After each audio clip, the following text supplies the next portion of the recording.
ఈరోజు వంకాయ గొజ్జు ఎలా చేయాలో చూపిస్తాను. ఫస్ట్ 4 వంకాయలు తీసుకున్నా, ఇలా మధ్యలో కట్ చేసి పెట్టుకున్నాను. ఒకవేళ పురుగులు ఏమైనా ఉంటే బాగా తెలుస్తుంది. 4 వంకాయలు వేసుకుంటున్నా. ఇందులోకి ఒక టమాటో వేసుకుంటున్నా, కట్ చేసి పెట్టుకున్నా.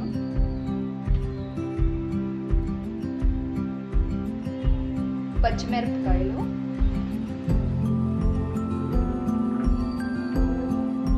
తెల్లగడ్డలు, కొంచెం చింతకాయ,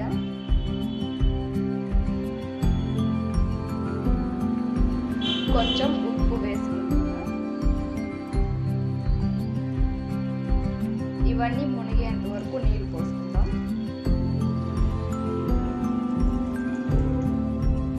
సో ఇవన్నీ బాగా ఉడికించుకోవాలి, మెత్తగా అయ్యేటట్టు.